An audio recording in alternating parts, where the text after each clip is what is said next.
خو دا عمل د پیغمبر په کوم ځای کې دی؟ دا یو کربوغه کې بدعت کیږي.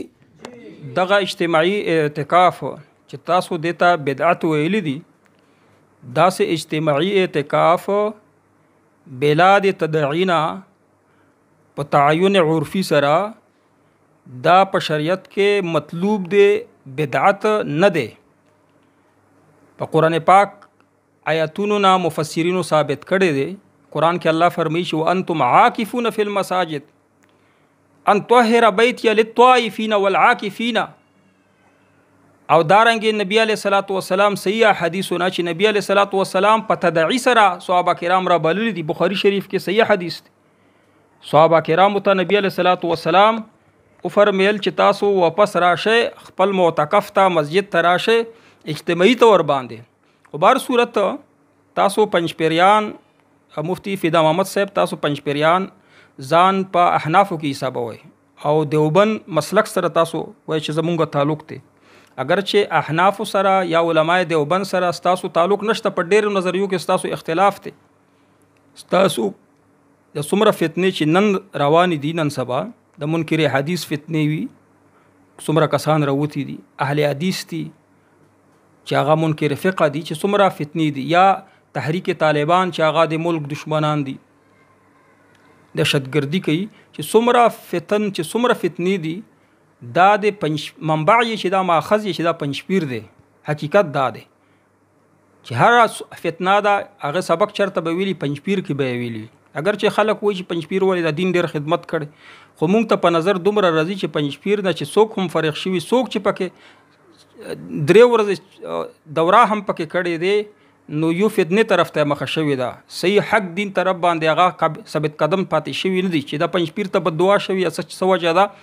د فتنې منبع د ماخذ دی، هر فتنه د دین راوځي.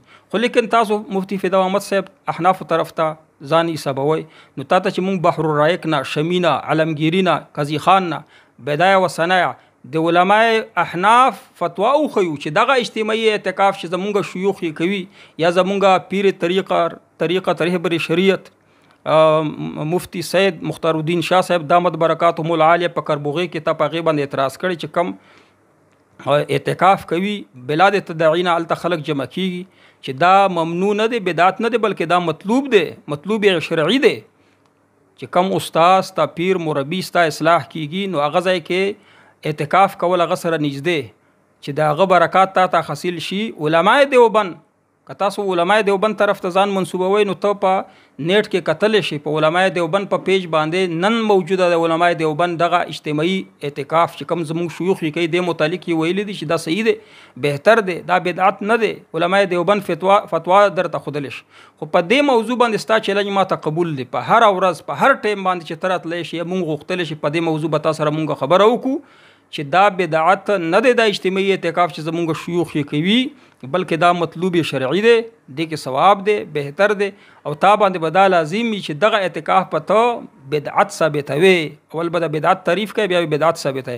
او مونږ باندې دا لازم دي چې د قرآن نه، د احادیثونه، د علماء احناف د فتاوونه، د علماء دیوبند د فتواجاتونه مونږ درته وښیو چې دا اجتماعي اعتکاف چې زمونږ شيوخ کوي بلاد تدعینا په تعین عرفي سره چې کم موجوده حالاتو کې کیږي، کربوغا شریف کې یا نورو ځایونو کې کیږي، دا بدعت نه دی، بلکې دا مطلوب شرعي دی.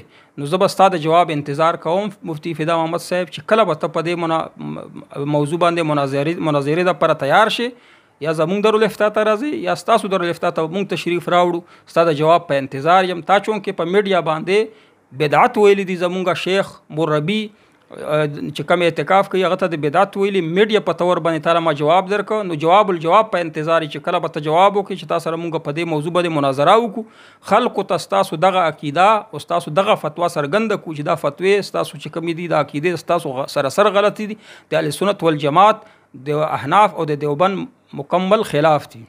جی